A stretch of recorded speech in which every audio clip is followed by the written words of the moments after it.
آپ سے یہی گزارش کرتے ہیں کہ ہمیں ایز اے انسان کنسیڈر کیا جائے، ہمیں ایز اے انسان کے لینس میں دیکھا جائے، اور وہ یہ جو تصویروں کا انبار ہم لوگ یہاں سے لے کر جا رہے ہیں نا، یہ وہ بوجھ ہے جو پاکستان کی ہسٹری، پاکستان کے اس پر ایک بوجھ بن کر رہے گا. ہم اس بوجھ کو کبھی بھی ہلکا نہیں ہونے دیں گے.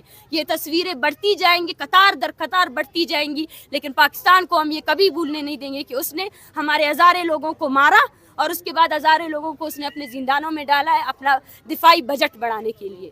ہم آپ سے یہی کہیں گے کہ ایز اے انسان ہماری تحریک کا ساتھ دے. ایز اے انسان بلوچ نسل کشی کے خلاف وہ جو متعصبانہ رویہ اس ریاست نے بنایا ہے، جس کے تحت جو ہے نا پنجاب کو باقی تمام صوبوں سے نفرت پھیلائی گئی ہے تاکہ پنجاب کے لوگ نفرت کی بنا پر ریاستی ہر پالیسی کو قبول کرے، آپ کو اس کو توڑ دینا پڑے گا.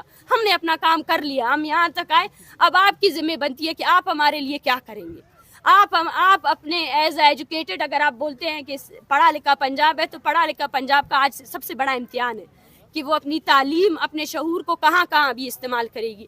کیا وہ انسانوں کی نسل کشی، کیا وہ قتل و غارت کے خلاف نکلے گی یا نہیں نکلے گی؟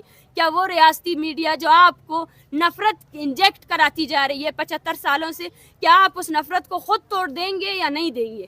یا نہیں اسی نفرت کے ذریعے جو ہے نا بلوچوں کی نسل کشی، پشتونوں کی نسل کشی، سندھیوں کی نسل کشی اور ہر عام انسان، ہر عام قومیت کی نسل کشی پر آپ اسی طرح خاموشی اختیار کریں گے اور اسی طرح ریاستی پروپیگنڈے کے ساتھ دیتے رہیں گے؟ یہ امتحان آپ لوگوں کا ہے. ہم اپنے لاکھوں لوگوں کی آواز آپ کے ساتھ پہنچانے آئے تھے اور ہم نے پہنچا دی. ہم نے اپنا فرض ادا کر لیا. ہم پیدل چل کے آئے، عورتیں آئی. یہاں میں چیلنج کرتی ہوں کہ کوئی اس سردی میں یہاں جو ہے نا اتنی بڑی تحریک یہاں پہ بغیر سر و سامانی میں بیٹھ کر دکھائیں. چاروں طرف ہمیں سیج کیا گیا، آخر میں یہاں تک حد آ گئی کہ ہمیں تھریٹ قرار دیا گیا تاکہ ہم پر وائلنس بھی کیا جا سکے، لیکن پھر بھی ہم ڈٹے رہے اور ہم ڈٹے ہیں. ابھی بھی ہمیں نہیں پتا کہ ہم یہ سارے خاندان جب بلوچستان جائیں گے تو ان پر کیا جبر ہوگا، کیا ریاستی ادارے. مجھے پتا ہے کہ ریاستی ادارے پھر سے جبری گمشدہ کریں گے، پھر سے ان لوگوں کو ماریں گے. جو طلباء یہاں پڑھ رہے ہیں ان کو پھر سے جبری گمشدہ کیا جائے گا. پنجاب میں جو طلباء پڑھ رہے ہیں، بلوچستان میں جو طلباء پڑھ رہے ہیں، کیونکہ اس نے ہمیشہ ایسا ہی کیا ہے. اس نے عوامی قوت کو صرف اور صرف طاقت کے ذریعے کچلنے کی کوشش کی ہے. لیکن یہ ریاست بھی جانتی ہے اور یہاں پہ ہر باشعور طبقہ جانتا ہے کہ تحریکوں کو کچلنے سے وہ اور زیادہ ابھرتی ہے اور ابھریں گی. ہم نے اپنا کام کر لیا ہے، ہماری نسل نے اپنے آنے والے نسل کو پیغام دے دیا ہے. آپ جائے بلوچستان میں دیکھیں، وہ چھوٹا بچہ جو بولنا نہیں جانتا ہے وہ ہمارے نعرے لگا رہا ہے.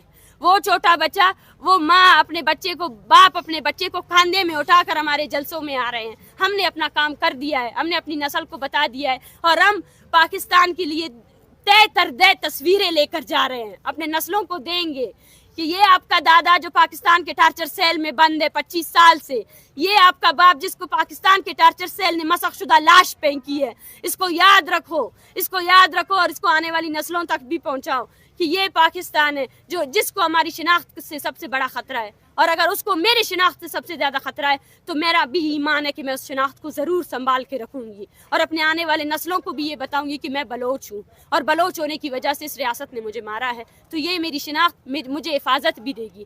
اگر اس کو میرا جرم قرار دیا گیا ہے تو یہ میری حفاظت بھی کرے گی. ہم اپنا کام کر چکے ہیں، بلوچستان اپنا کام کر چکا ہے. بلوچستان وہ باشعور قوم ہے جس نے 1971 میں وہ تحریکیں چلائیں جو پاکستان میں کسی نے نہیں چلائیں. ہمارے آباء و اجداد نے آپ لوگوں کو سیاست کا، صحیح مذمتی سیاست کا ہنر سکھایا ہے. لیکن ابھی بھی اگر آپ نہیں سیکھتے ہیں، ابھی بھی اگر آپ اپنے ملک کو جس طرف آپ لے کر جا رہے ہیں تو اس کی ذمہ داری آپ کی ہوگی، ہماری نہیں ہوگی. سر میں جملے کو ریفریش کر رہتا ہوں، شاید میں کنوے نہیں کر سکتا. وہ افراد کے جو یہاں پر آئے، جنہوں نے محبت کا اظہار کیا، جنہوں نے آپ کے ساتھ کھڑے، میں ان کے بارے میں ان کا بہت تہہ دل سے شکر گزار ہوں. میں نے پہلے بھی کہا ہے کہ کچھ ایسے لوگ آئیں اور افسوس کی بات یہ ہے کہ ان کو کچھ کو مینج کر کے نہیں، میں بولتی ہوں وہ جرنلسٹ، وہ عام لوگ جو کراچی سے آئے، جو ایبٹ آباد سے آئے، جو اسلام آباد سے آئے، جو رات کو آ کر ہمیں دلاسا دیتے تھے، جو رات کو آ کر بیٹھتے تھے ہمارے ساتھ، جو ان ماؤں کے ساتھ بیٹھ کر ان کے درد تکلیف کو بانٹتے تھے، میں ان سب کی شکر گزار ہوں.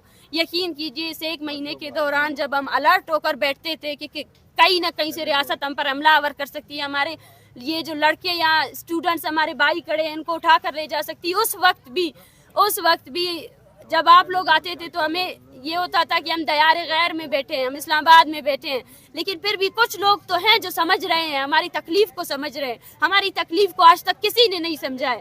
ہمیں لیبل کیا گیا ہے، پاکستان کے تمام اداروں نے لیبل کیا ہے کہ ہم انسان نہیں ہے.